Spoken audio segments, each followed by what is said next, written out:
Well, the question about how you actually deliver a sermon and what notes should you take into the pulpit, for example, or to the podium, wherever you're standing.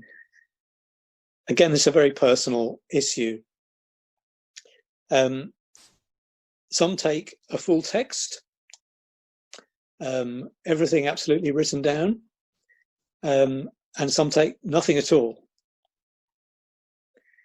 I understand that C.H. Spurgeon used to take a note card with an outline sketch of what he was going to say, and that's a kind of middle way that possibly a lot of people would follow. So they know where they're going, they have some anchor points to make sure they don't stray too far, but within that there's a lot of liberty to extemporize and so on.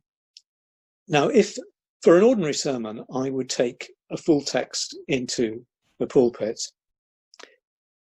but I wouldn't read it. So let me explain how that works. I like to prepare a full text because I think it's very important to choose words carefully and avoid waffle. And I think that's the more important, the shorter the time that you have in that particular congregation. But I don't just read the text as if I'm just passing on some announcement or reading a letter in quite an impersonal way. I use it as the basis for trying to speak to the congregation, a genuine act of communication. And by the way, one of the exciting things I've found out in recent years about the New Testament is this is probably how the letters, the New Testament, were first read out to the churches. You know, the church members didn't have their own copies because, you know, there would only be one or two copies circulating and so on. The person reading it out wouldn't just read it in a dry voice. They would actually perform it. They would try to communicate the message. So they had to know what the message was.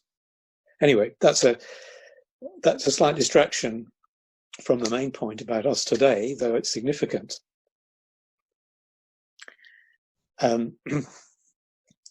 The point is that the full notes are there to anchor me. So I look down now and again, but I'm familiar enough with the context. I've read them enough. I know what I want to say enough that on the whole, I can have eye contact, not too intense, but just enough eye contact with the congregation, different parts of the congregation, so that they feel that I'm communicating with them.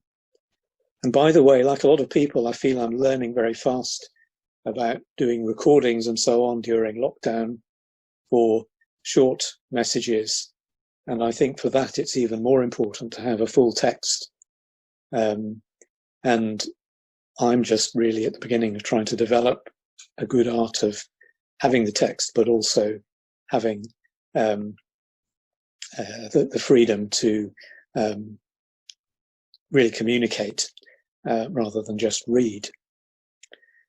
If I'm talking, for example, to an all-age service, doing an all-age talk, then I will try and dispense with notes altogether, and the chances are that I will have in my mind some visual aid or some activity or something that I know how it's going to go, and so that acts as my kind of prop, if you like, that keeps me on track.